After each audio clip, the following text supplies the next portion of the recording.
participating in the Open European Day because we think it's a great place to share the knowledge that we have in Copenhagen with other cities, but also to learn from other cities, because a lot of European cities are facing the same challenges, and it's a good way of exchanging, and because they're also the same cities are participating, then you can actually get to follow the development that they are going through. Okay, so it sounds like it's quite a community of cities then that come to Open European Day every year. And how does that relate to your involvement in ICLE as an organisation?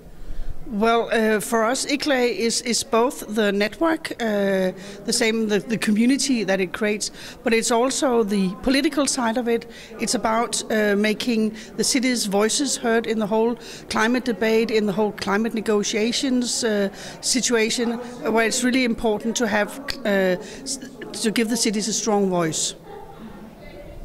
And what would that voice say? What's the message at the moment that you'd like to extend to the European policy-making level? Without using any rude language, go ahead and act as quickly as possible, please. I think that's a very clear message indeed. And is there any example? I've heard there are a lot of cities that keep coming back to the reference of Copenhagen and that say that they've used different strategies that have been implemented in Copenhagen and replicated them in their own cities. And one of those is the climate neighbourhood. Can you tell us a little bit more about that project and why that's been so inspirational for cities?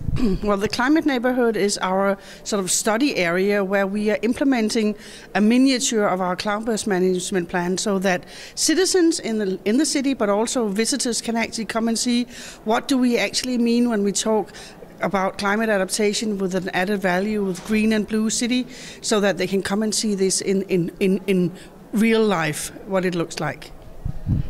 I can see why that's so inspiring.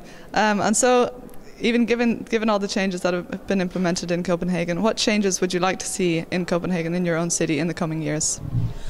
Well, I mean, I would really like to see maybe not so much changes, but as a will to hold on to the high ambitions, because of course there are other agendas on a city's political agenda, or there are other items on the city's political agenda, and it's really important to hold on to the ambitions of the climate change adaptation, so that it's not just technical fixes we're talking about, but we keep the ambition of also looking for the co-benefits and creating a greater city.